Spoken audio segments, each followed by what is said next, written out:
2024-25 കാലയളവിൽ ഖാരിഫ് വിളകൾക്കുള്ള മിനിമം താങ്ങുവില വർദ്ധിപ്പിക്കുന്നതിന് കേന്ദ്രമന്ത്രിസഭായോഗം അംഗീകാരം നൽകി. കർഷകർക്ക് ഉൽപ്പന്നങ്ങൾക്ക് ആദായകരമായ വില ഉറപ്പാക്കുന്നതിന്റെ ഭാഗമായാണ് തീരുമാനം.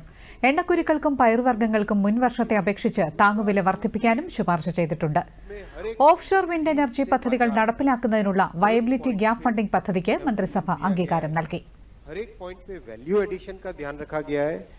तो ये जो 2 लाख गोडाउन का अभियान जो चल रहा है, इससे किसानों को अपने प्रोडक्ट को सफिशिएंट टाइम तक, जब तक वो चाहे तब तक उसको स्टोर कर सके, और ये सारा का सारा कोऑपरेटिव सेक्टर में बन रहा है, कंप्लीटली कोऑपरेटिव सेक्टर में बन रहा है.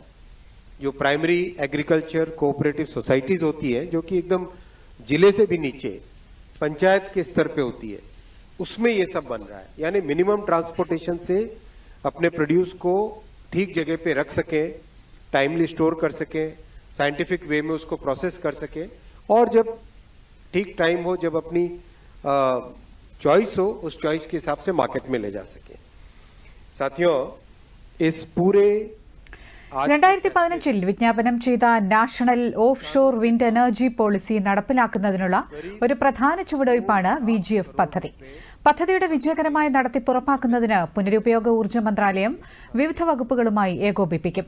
കേന്ദ്ര പദ്ധതിയായ national forensic infrastructure enhancement scheme മന്ത്രിസഭ അംഗീകരിച്ചു.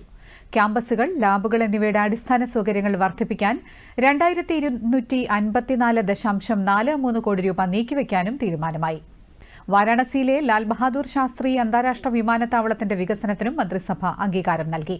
പുതിയ ടെർമിനൽ കെട്ടിടം, ഏപ്രൺ എക്സ്റ്റൻഷൻ, റൺവേ എക്സ്റ്റൻഷൻ, സമാന്തര ടാക്സി ട്രാക്ക്, അലൈഡ് എന്നിവയുടെ നിർമ്മാണം ഉൾപ്പെടെയുള്ള വികസനത്തിനാണ് അനുമതി. വാരാണസി വിമാനത്താവളം ഹരിത വിമാനത്താവളമായി വികസിപ്പിക്കുന്നത് ലക്ഷ്യമിട്ടാണ് പുതിയ പദ്ധതി.